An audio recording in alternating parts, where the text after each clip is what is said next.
So hello students, welcome back to brain booster सब। तो हमारा आज का जो लेक्चर है वो है Fleming's left hand and right hand rule के ऊपर।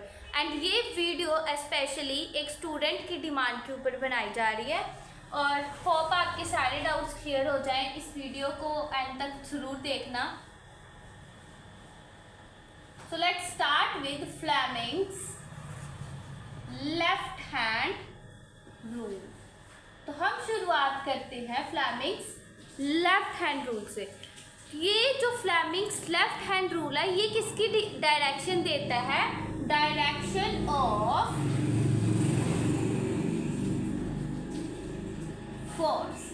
किसकी डायरेक्शन देता है? Direction of force. तो इस केस में आपको क्या करना होता है कि अपना ये जो थंब है, फोर फिंगर है और सेंट्रल फिंगर है, इनको कुछ इस प्रकार सेट करना है कि ये म्यूचुअली परपेंडिकुलर हों।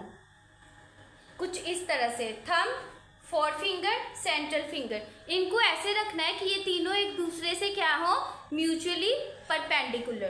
तो इस केस में ये जो थंब होता है ये किसकी डायरेक्शन देता है? फोर्स की। जो फोर फिंगर है वो किसकी डायरेक्शन देती है? मैग्नेटिक फील्ड की। एंड ये जो सेंट्रल फिंगर है ये किसकी डायरेक्शन देती है? करंट की। तो इसको रिमाइंड करने के लिए, दिमाग में रखने के लिए मैं आपको दो ट्रिक्स बता रही हूँ।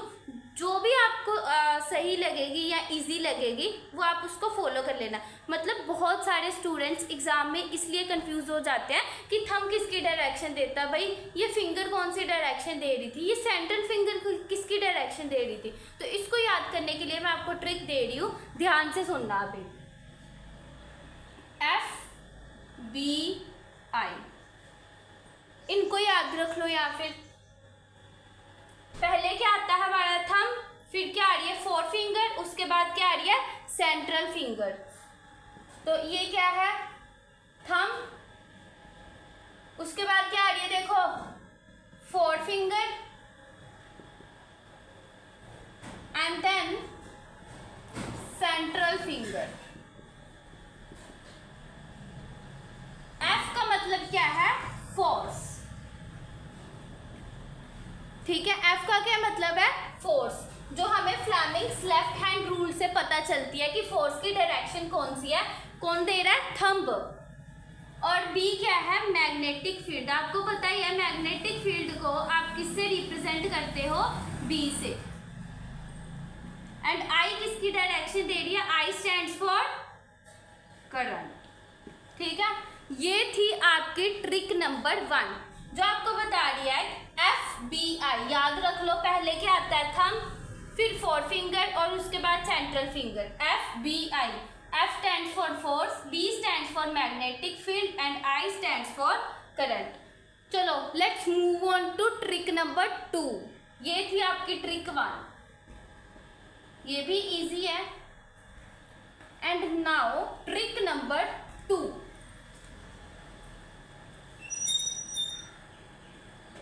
इस केस में मैं पहले इधर लिख लेती हूँ थंब, फिर क्या आ रही है आपकी? फोर फिंगर, जिसको आप इंडेक्स फिंगर भी बोलते हो, और उसके बाद सेंट्रल फिंगर। ठीक है, M से क्या होता है? मोशन। मोशन का मतलब फोर्स। ठीक है, F से फील्ड। कौन सी field? Magnetic field. And C से करंट। ये वाली ट्रिक भी इजी है। थंब का M क्या रिप्रेजेंट कर रहा है? Motion. Motion means force. Forefinger का F क्या रिप्रेजेंट कर रहा है? फील्ड। फील्ड कौन सी? Magnetic field. सेंट्रल फिंगर का C क्या रिप्रेजेंट कर रहा है? करंट। ठीक है, याद रख लोगे अब इससे। तो हमें ये सब डायरेक्शन ऑफ फोर्स पता कैसे चलेगी, इसका मैं आपको केसेस करवाती हूँ। अब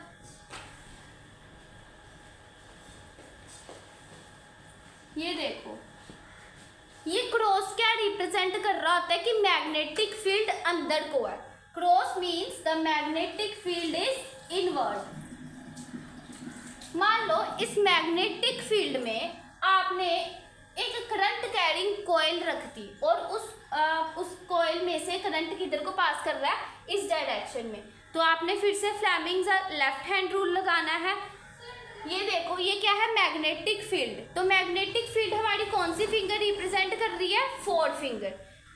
फोर फिंगर को इस प्रकार सेट करना है, करंट किस डायरेक्शन में, इस डायरेक्शन में, तो वो कौन सी फिंगर दे रही है हमें, हमारी सेंट्रल फिंगर। सेंट्रल फिंगर को ऐसे रख दिया हमने, मैग्नेटिक फील्ड को ऐसे इसकी डायरेक्शन में रख दिया, तो हमारी फोर्स किस डायरेक्शन में आ रही है, अपवर्ड। तो फोर्स उस कुछ ऐसे लगेगी, ठीक है। मैग्नेटिक फील्ड अंदर को है, करंट इस डायरेक्शन में है, और फोर्स किसको रिप्रेजेंट कर रहा है, अपवर्ड, ठीक है। तो एक केस और कर लेते हैं हम। ये डॉट क्या रिप्रेजेंट करता है कि ये जो आपकी मैग्नेटिक फील्ड है वो बाहर को है, आउटवर्ड्स।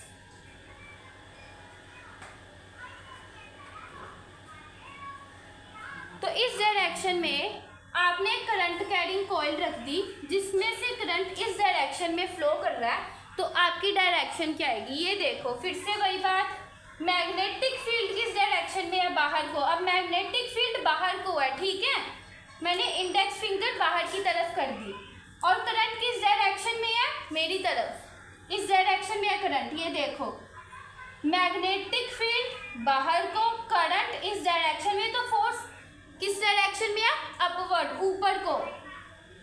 फोर्स किस डायरेक्शन में है, ऊपर को। थंब रिप्रेजेंट कर रहा है ना फोर्स, तो फोर्स किस डायरेक्शन में है, ऊपर को। तो इस ऐसे आपने लेफ्ट हैंड थंब रूल लगाना होता है, ठीक है, जो बता रहा है आपको direction of force. So now let's move on to Fleming's right hand rule. ये भी सेम है लेफ्ट हैंड रूल की तरह। जैसे आप लेफ्ट हैंड रूल में लेफ्ट हैंड का इस्तेमाल कर रहे थे, उसी तरह आपने राइट हैंड में राइट हैंड का इस्तेमाल करना है, ऐसे। फिर से आपने थंब, फोर फिंगर और सेंट्रल फिंगर को ऐसे रखना है कि ये क्या हो, mutually perpendicular to each other, ठीक है। इसकी भी मैं आपको याद करने की ट्रिक बता देती हूँ। थंब फिर से वही क्या है, motion means force, four finger F क्या है, फील्ड, फील्ड कौन सी है, मैग्नेटिक फील्ड। फिर क्या है, central finger, C stands for the current, ठीक है। और करंट कौन सा, इंड्यूस्ड करंट, ठीक है। और जो फ्लेमिंग्स राइट हैंड रूल है, इसका क्या सिग्निफिकेंस है भाई, जैसे फ्लेमिंग्स लेफ्ट हैंड रूल तो हमें फोर्स बताता था, फोर्स की डायरेक्शन बता रहा था, ये किसकी डायरेक्शन बताता है, ये बताता है इंड्यूस्ड करंट की डायरेक्शन। ये किसकी डायरेक्शन बताता है, डायरेक्शन ऑफ इंड्यूस्ड करंट, ठीक है। ये जो आपकी आ रही है, ये जो सेंट्रल फिंगर आपकी रिप्रेजेंट करेगी, ठीक है। और इसको भी FBI से भी आप रिमाइंड कर सकते हो, force, magnetic field and I for the induced current. अब मैं आपको एक जो most of the time paper में आते हैं जिसके रिलेटेड क्वेश्चंस बहुत सारे, वो है आपका राइट हैंड थंब रूल, तो वो भी मैं करवा देती हूँ इसी वीडियो में ही। राइट हैंड थंब रूल, तो ये क्या कहता है कि अगर आप किसी करंट कैरिंग कॉइल को ऐसे पकड़ो जिस डायरेक्शन में मैग्नेटिक फील्ड लाइंस कर्ल हो रही है, तो हमारे थंब किसको रिप्रेजेंट करेगा, डायरेक्शन ऑफ करंट। हमारा थंब किसकी डायरेक्शन देगा, डायरेक्शन ऑफ करंट, ठीक है। मान लीजिए कि एक ये जो करंट कैरिंग कॉइल है, ये मैग्नेटिक फील्ड में रखी गई है, ठीक है, और इस मैग्नेटिक फील्ड की डायरेक्शन ऐसे ऐसे है, ठीक है। इस मैग्नेटिक फील्ड की डायरेक्शन है क्लॉकवाइज। तो आप अपनी फिंगर मैग्नेटिक फील्ड की डायरेक्शन की तरह से कर्ल करेंगे तो आपका ये जो थंब है, जैसे आपने कर्ल की जैसे कि मैग्नेटिक फील्ड की डायरेक्शन, तो ये जो आपका थंब है ये किसकी डायरेक्शन देगा, डायरेक्शन ऑफ करंट। मतलब कि इस कॉइल में से जो करंट की डायरेक्शन है वो क्या है, अपवर्ड। डायरेक्शन ऑफ करंट क्या है, ऐसे। ओके, जैसे मैं आपको क्वेश्चन भी करवा देती हूँ इससे रिलेटेड एक।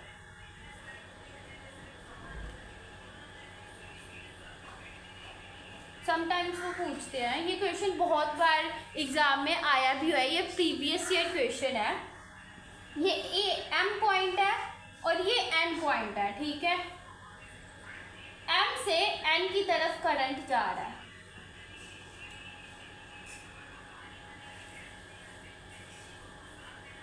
ये हमने बैटरी लगा दी पॉजिटिव नेगेटिव। तो करंट की डायरेक्शन इस तरह से है, ठीक है। और क्लॉक रूल भी होता है, तो क्लॉक रूल क्या कहता है कि अगर डायरेक्शन एंटी क्लॉकवाइज हो, एन बन रहा है, एंटी क्लॉकवाइज हो अगर डायरेक्शन, तो क्या होगा, नॉर्थ पोल। वो फेस क्या रिप्रेजेंट करेगा, नॉर्थ पोल। और अगर करंट की डायरेक्शन क्लॉकवाइज हो तो वो क्या रिप्रेजेंट करेगा, साउथ पोल। तो कुछ ऐसे ही अगर इसमें से करंट निकल रहा है तो इस फेस पे क्या होगा, नॉर्थ पोल। इस क्वेश्चन में पूछा गया था कि करंट की डायरेक्शन m से n है, तो बताओ m और n की पोलैरिटी क्या होगी, ठीक है। अगर इसमें से करंट निकल रहा है ऐसे, तो इस फेस पर क्या होगा, एंटी क्लॉकवाइज, नहीं एंटी क्लॉकवाइज होगा ऐसे।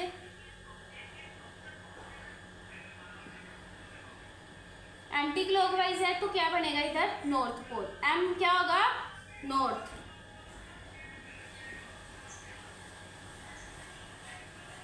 और इस केस में ठीक है, जहां में करंट जा रहा है तो इस केस में क्या होगा, साउथ पोल। क्या बनेगा, साउथ पोल। तो समझ में आई आपको बात।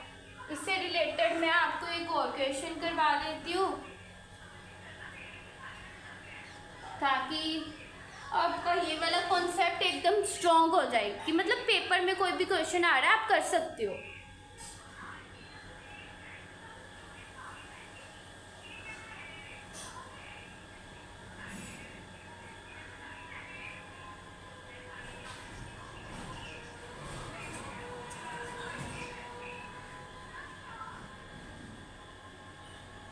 ठीक है, ये एक कॉइल, ठीक है, एक मेटल पीस है, इसके अराउंड कॉइल बाउंड की गई है, ठीक है। ये है पॉजिटिव, ये है नेगेटिव। तो ये उसका एंड ए है, ये है एंड बी। तो बताओ, इस क्वेश्चन में कह रहे हैं कि बताओ एंड ए पे कौन सी पोलैरिटी होगी और एंड बी पर कौन सी पोलैरिटी होगी।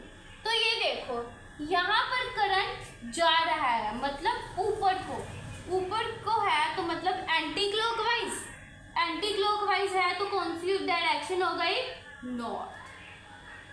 ठीक है, यहाँ पे करंट वापिस आ रहा है नीचे को है तो कौन सी डायरेक्शन हो गई, क्लॉकवाइज। सॉल्व इजी था ना। So hope you all have understood it and video अच्छी लगी हो तो लाइक एंड सब्सक्राइब ज़रूर करना। मिलते हैं इसकी नेक्स्ट वीडियो में। Thank you.